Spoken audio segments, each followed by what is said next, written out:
बिस्मिल्लाहिर्रहमानिर्रहीम। अल्लाह के नाम से शुरू जो बड़ा मेहरबान नहायत रहम वाला है। जी मैं शफीक सियालपुर तो तमाम हुक्म कराम मेरी तरफ से अस्सलाम वालेकुम वरहमतुल्लाहि वबरकातुहू।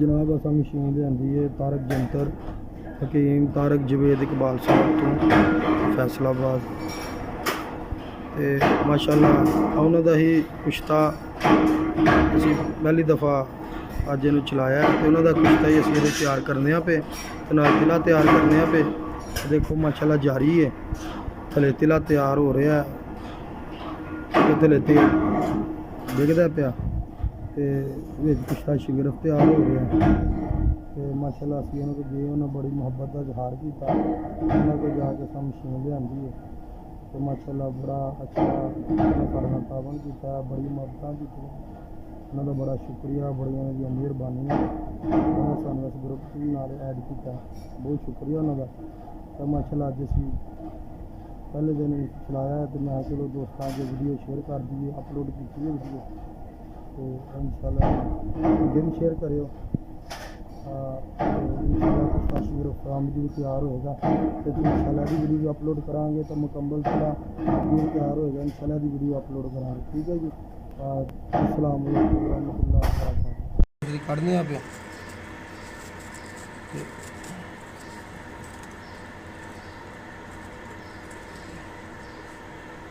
देखो जी असा निकाले है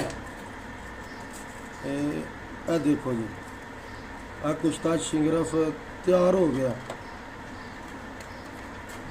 कुश्ता तैयार होने का मतलब है कि कुश्ता सुहा हो जाना तो बिल्कुल तैयार होना लोग कुश्ता मुदब्बर करते हैं उन्हें कुश्ता बनता नहीं तो माशाअल्लाह हकीम तारक जवेद इकबाल साहब फैसलाबाद तो उन्होंने नुस्खा बनाया है तो देखो जी कुश्ता शिंगरफ तैयार है ठीक है जी। तारक जंतर मशीन के अंदर असन बनाया है ठीक है जी तुम देख सकते हो तो माशाअल्लाह 7 घंटे अग दी असा तो देखो जी किड्डा माशाअल्लाह बेहतरीन कुश्ता शिंगरफ तैयार है एनू असी रगड़ाई करांगे उहदी वीडियो भी आपके सामने पेश करांगे तो यदी खुराक एक चावल है मक्खन के अंदर लपेट के तो जनाब फालज लकवा दे उत्ते बड़ा ज़बरदस्त काम करता है कि साह दे दर्द ते बड़ा ज़बरदस्त काम करता है सुस्ती काली जोड़ों के दर्द ते बड़ा ज़बरदस्त काम करता है नंबरदी वास्ते कमाल है अक्सीर है ठीक है जी। तो इंशाल्लाह जो असी रगड़ाई करांगे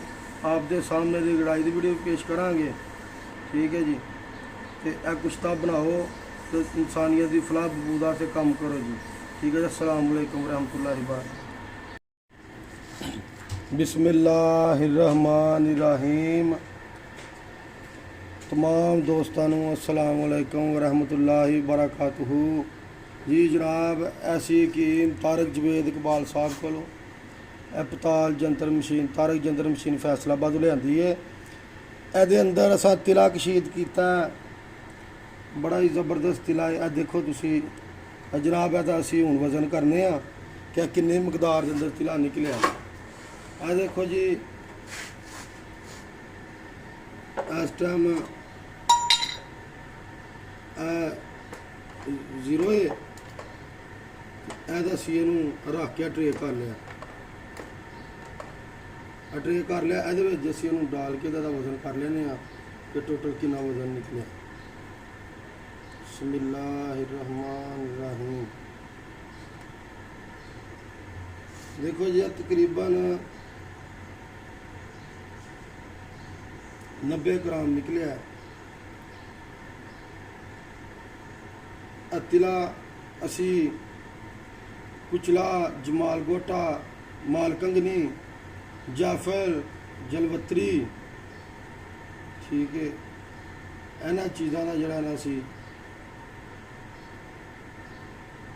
वो मिक्स करके इन्हों तो असी जोड़ा इन्हों का पताल जंतर किया तारक जंतर देखो जी 90 ग्राम तेल निकलिया तकरीबन तो माशाल्लाह बहुत अच्छा ਕਾਫੀ ਮਕਦਾਰ ਤੇਲ ਨਿਕਲ ਆਇਆ ਆ ਤੁਸੀਂ ਦੇਖ ਸਕਦੇ ਹੋ।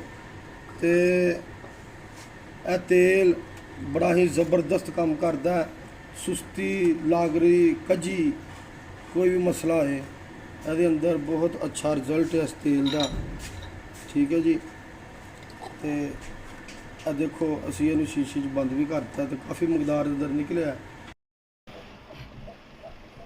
ਬਿਸਮਿल्लाहिर्रहमानिर्रहीम। तमाम दोस्तों ने मेरी तरफ तो अस्सलाम वालेकुम रहमतुल्लाहि बारकातुहू जी। कुश्ता शिंगरफ अज की वीडियो सुबह असा शेयर की है, जी बनाई है कुश्ता तैयार किया है। उसकी रगड़ाई का मराहल है। देखो जी मशीन रगड़ाई करती भी है, चलती भी है।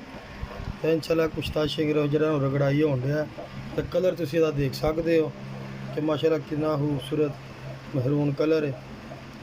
ठीक है जी। अस्सलाम वालेकुम रहमतुल्लाह।